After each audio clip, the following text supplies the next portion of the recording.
I'm out with the ever new DX stand today. It's not one of my favourites, if I'm honest. If you've not seen one of these before, the actual stove itself and windshield and support and all the rest of it, it comes in 3 pieces. There's a base plate. They also call it a boil plate. I'm not going to go into all the specs and details of this. Just look them up. But what it does, it packs down to next to nothing, weighs next to nothing. In theory, you can burn solid fuel in there, you know, your twigs and all the rest of it, and your combustibles. I've never tried it for that. And you can also use one of these style of alcohol stoves with it. Now, the problem I've had with it is that when I've used it in the alcohol stove configuration, like that, I've always thought that the distance from the flame to the top where the pot is far too much, and so it gives you all kinds of sooting problems and inefficiency problems, etc. Now, there's a chap online, one of my commenters, so whoever you are, thank you very much. He said that the way to remember this is the upright slots are for combustible materials and those slots are for alcohol. So basically you can put your pot on top of that. I've got a couple of other issues with this type of system. The first one is you can't fit a Trangia alcohol stove in there. Well, you can, but you have to saw little corners out so it'll slide in. And the other one is that this alcohol burner is designed, or this style of alcohol burner is designed to burn things quickly. So it's got 2 sets of jets, 2 sets of flame holes.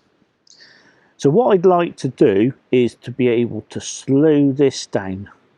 When I say slow this down, what I want to do is reduce the amount of flame coming out and neutralise, in effect, the inner ring of burners.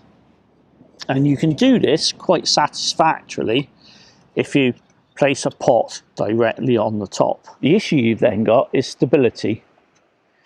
You put this pot down on the surface or a slightly wider pot, the slightest touch and the whole thing falls over.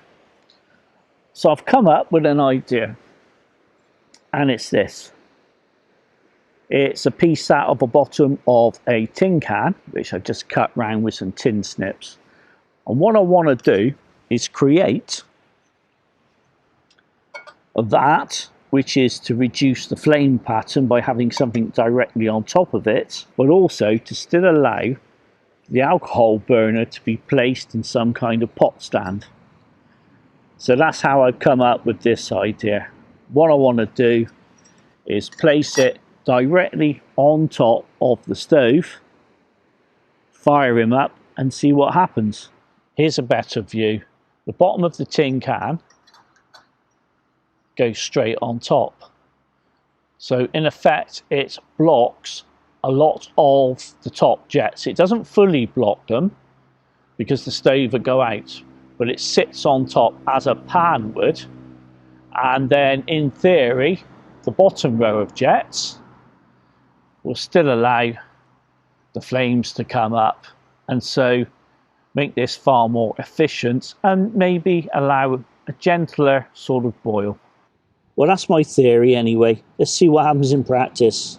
You've probably noticed some car noise in the background. That's because we're by a main road. I've literally ducked down here right by the sea to do a little bit of filming. The little camera's on as well again today. I'm going to try another time lapse. I'm going to stick that in at the end of the video. There's a beautiful view out there into the Severn estuary.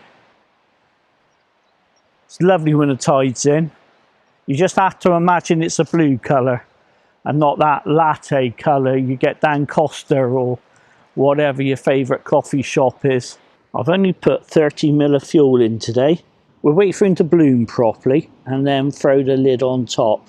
What I found is that groove in the bottom of the tin, that fits perfectly on top of this ridge. So when I discovered that, I thought, oh, that's absolutely amazing.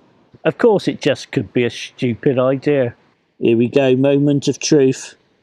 Is he going to go on or just burn me fingers? It's actually working. That's actually quietened the flames down a bit. That's brilliant. I got all excited then, admiring the flame, and forgot to put the pot on. Let's see if we bring that bit of water to a boil. I do like that style of alcohol burner with the twin flames.